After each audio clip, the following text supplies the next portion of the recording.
नमस्कार। मैं Pankaj Kumar, assistant professor history, DAV PG college Siwan. आज आप लोगों को सूफी आंदोलन या सूफी मूवमेंट के बारे में बताऊंगा। सूफी मत या तसव्वुफ इस्लाम के रहस्यवादी, उदारवादी एवं समन्वयवादी दर्शन की संज्ञा है।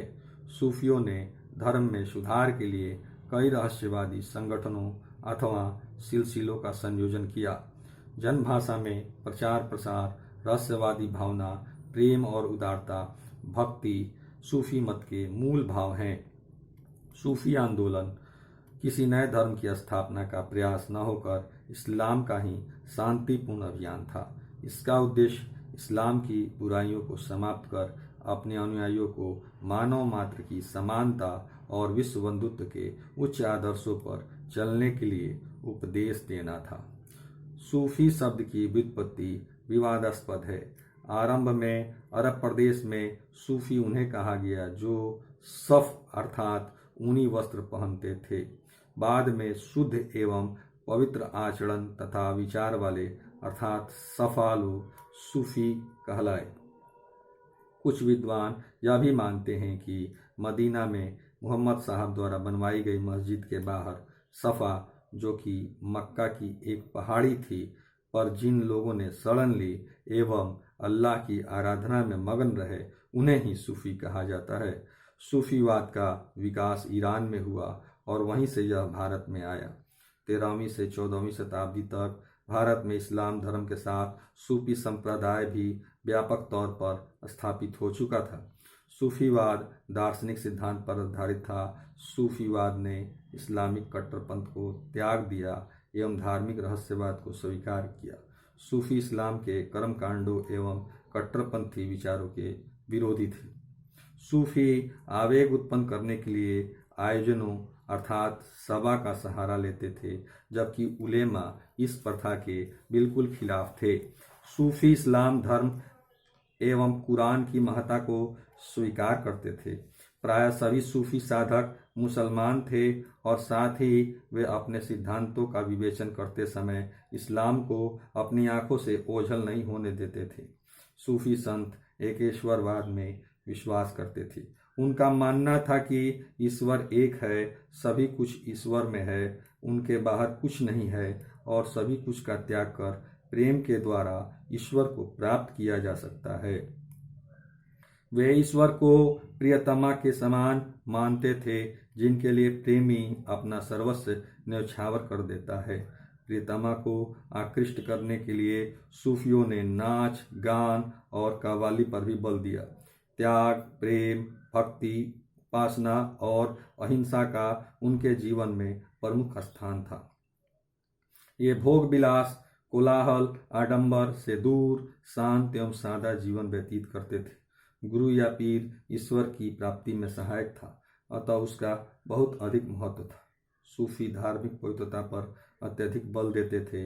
अपने लक्ष्य का औचित्य सिद्ध करने हेतु उन्होंने कुरान की नए ढंग से व्याख्या की तथा उसमें ऐसे अनेक आधारों को पाया जिनसे उनके रहस्यपरक विश्वास को बल मिला। 13वीं से 14वीं शताब्दी में सूफी मत का जोर भारत के कई भागों में फैल रहा था। अबुल फजल की आईने अकबरी में 14 सूफी सिलसिलों का उल्लेख मिलता है, जिनमें चिश्ती, सुहरावर्दी, कादरी और नक्शबंदी प्रसिद्ध सिलसिले थे।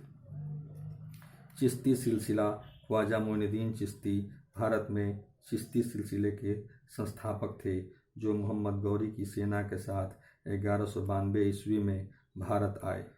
अजमेर को उन्होंने अपना केंद्र बनाया।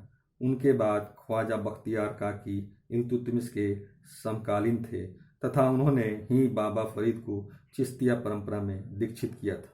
ख्वाजा बख्तियार काकी की चिरस्थायी स्मृति का प्रतीक है दिल्ली का सुप्रसिद्ध कुतुब मीनार। उनके शिष्य फरीद के कारण इस सिलसिले को भारत में व्यापक लोकप्रियता प्राप्त हुई। उन्होंने भारतीय वातावरण से समझौता करते हुए खास तौर पर निम्न वर्गों, दीन दुखियों के लिए प्यार और उदारता के द्वार खोल दिए। उनका संदेश हिंदू मुस्लिम दोनों को प्रिय था। इस संदेश में कर्मकांड और आडंबर को त्याग कर दोनों धर्मों को एकता के सूत्र में बांधने की प्रबल भावना थी। बाबा फरीद के दो प्रमुख शिष्यों हजरत निजामुद्दीन औलिया एवं हजरत अलाउद्दीन साबिर में निजामुद्दीन औलिया के नेतृत्व में चिश्ती सिलसिले का भारत भर में विकास हुआ। इस लोकप्रियता का मुख्य कारण यही था कि एक विशेष धर्म के अनुयायी होते हुए भी उनमें धार्मिक तथा सामाजिक कट्टरता लेस मात्र नहीं थी। उन्होंने भारतीय परंपरा के उस अंश को ही ग्रहण किया था जो उनके अनुभव की कसौटी पर खरा उतरता था, जिसमें समाज सेवा एवं मानव कल्याण की प्रेरणा ही प्रमुख थी।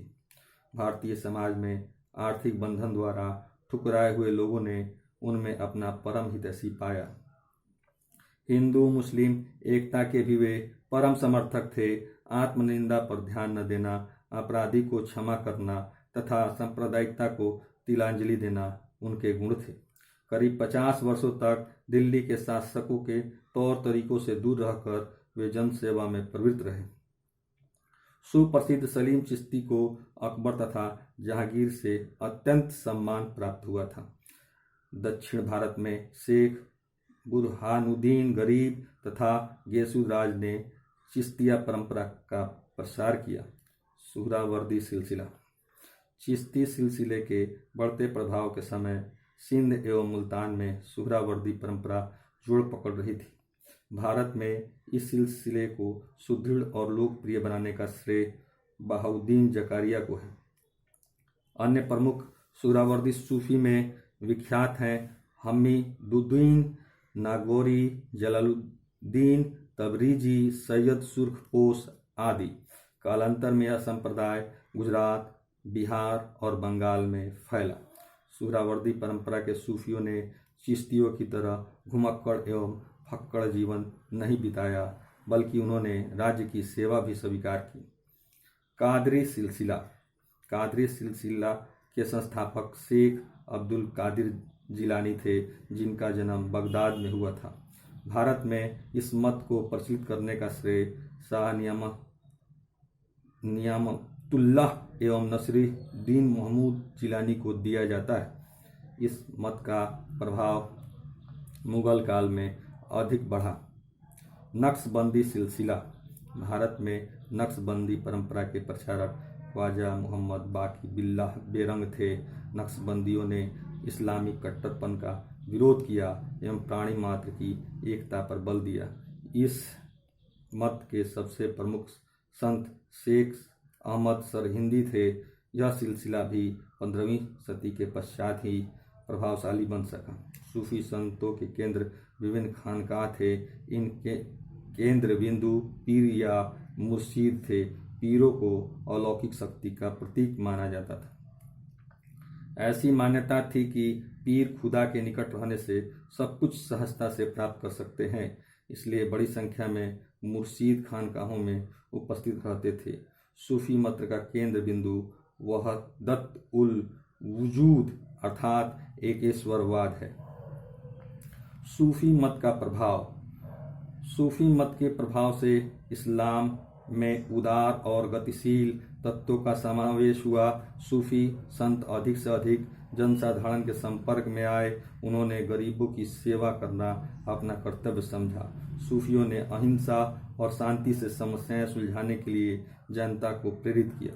भारतीय संस्कृति और साधना के संपर्क में आने पर सूफियों ने इस संस्कृति से बहुत कुछ ग्रहण किया। बाबा फरीद का पंजाबी साहित्य पर अनूठा प्रभाव है।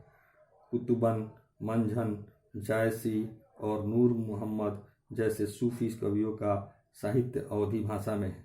सूफी मत और सूफियों ने बदलते सामाजिक धार्मिक वातावरण में रहने की शक्ति प्रदान की। मध्यकालीन भारत में जमाखोरी, दास प्रथा, कालाबाजारी, शराब, वेश्यावृत्ति इत्यादि बहुत सी बुराइयां आ गई थीं। उनको दूर करने के लिए सूफी संतों ने अनेक प्रयत्न किए। सूफी संतों ने महत्वपूर्ण काव्य और साहित्य भारत को दिए, जो कि आध्यात्मिकता और रसमय भावना से ओतप्रोत हैं।